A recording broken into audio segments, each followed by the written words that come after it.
लोकशाहीच्या मंदिराचं स्मशान केलं। लोकशाहीच्या मंदिरातले जे करसेवक आहेत,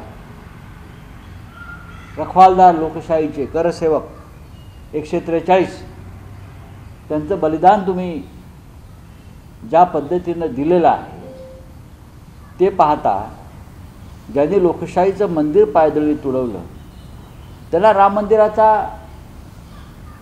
अशा प्रकारे सोहळा करून राजकारण करण्याचा अधिकार नाही, हे आमचं स्पष्ट मत आहे। प्रभू श्रीराम जर ह्या देशाचे राजे होते असं आपण मानतो, अयोध्येचा राजा होता आणि त्याची राजवट लोकशाही पद्धतीची होती, लोककल्याणकारी होती, लोकांचं ऐकलं जात होतं। त्याची लढाई रावणाशी होती, त्याच्या मनात रावणाविषयी सुद्धा, त्याच्या विद्वत्तेविषयी, त्याच्या भिवकांविषयी आदर होता, हे आपण रामायणात पाहिलं असेल। आपल्या शत्रूचा ही आदर करावा, ही रामनीती आहे।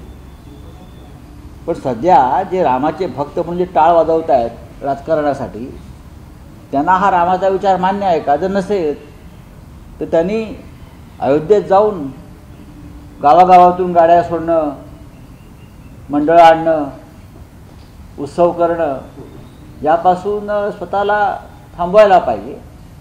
लोकशाहीच्या मंदिरामध्ये तुम्ही अशी हत्याकांड करायची लोकशाहीची, लोकप्रतिनिधींचं बलिदान आणि हौतात्म्य द्यायचं आणि तुम्ही एका दुसऱ्या बाजूला राम मंदिराच्या भजनात सामील व्हायचं, यासारखा देशाचा दुसरा अपमान आणि देशाच्या लोकशाहीची मिमिक्री आणि मॉकरी नाही।